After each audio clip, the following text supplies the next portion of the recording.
Halo semuanya, hari ini kita akan belajar mengenai wujud benda. Wujud benda ini adalah subtema 2 pembelajaran 1. Nah, kalian tahu nggak sih kalau setiap benda pasti memiliki wujud? Wujud benda ini ada 3 macam, yaitu padat, cair, dan gas. Nah, teman-teman bisa lihat gambar di sini ya. Di sini ada gambar tas, ada gambar buku, ada gambar pensil, ada gambar air, ada gambar balon, dan ada gambar minyak. Kalian tahu nggak sih macam-macam dari benda ini termasuk ke dalam wujud benda apa saja? Kita lihat ya. Kira-kira tas ini termasuk wujud benda apa ya? Benar, tas ini termasuk wujud benda padat. Kalau balon, kira-kira termasuk wujud benda apa ya? Ada yang tahu nggak? Benar, balon adalah termasuk wujud benda gas. Kalau air termasuk wujud benda apa ya kira-kira? Benar, air adalah wujud benda cair. Selanjutnya, kita lihat gambar ini yuk. Ini adalah gambar apa ya? Benar, ini adalah gambar mobil. Pernah nggak sih kamu naik alat transportasi seperti pada gambar ini? Kamu tahu nggak? Termasuk ke dalam wujud benda apa sih mobil itu? Kita simak cerita berikut yuk. Pada hari Minggu, Edo dibonceng ayah ke rumah nenek. Edo naik mobil bersama ayah.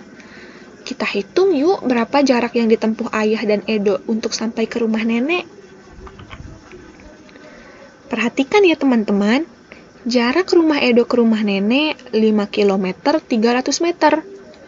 Jarak ini dapat ditulis 5 km lebih 300 meter. Jarak dari rumah Edo ke kebun binatang adalah 1523 meter. Perlu diingat ya teman-teman, kalau satuan kilometer adalah km dan meter m adalah satuan untuk menyatakan jarak. Kalian tahu nggak sih kalau 1 km adalah 1000 meter? Kita jawab ya teman-teman. Jarak rumah Edo ke rumah nenek adalah 5 km 300 meter. Pertanyaannya, berapa sih jarak rumah Edo ke rumah nenek dalam satuan meter? Kita hitung yuk. Perlu diingat yang tadi, kalau 1 km adalah 1000 meter. Kalau 5 km, kira-kira berapa meter ya? Benar, 5 km adalah 5.000 meter. Nah, kalau 5 km ditambah 300 meter, kira-kira berapa ya? Langkah pertama, kita harus mengubah kiloan meter menjadi meter. Jadi seperti ini, 5 km ditambah 300 meter sama dengan 5.000 meter ditambah 300 meter. Sama dengan 5.300 meter. Jadi, jarak rumah Edo ke rumah nenek adalah 5.300 meter. Nah, jarak yang harus ditempuh Edo dari rumah ke kebun binatang adalah 1.523 meter.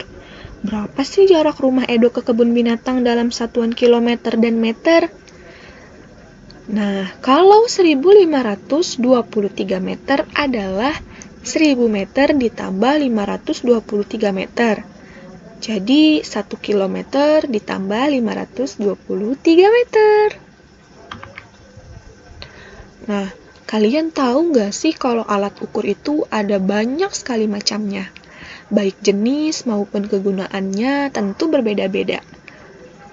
Salah satunya adalah altimeter. Altimeter adalah alat yang digunakan untuk mengukur ketinggian suatu titik dari permukaan laut.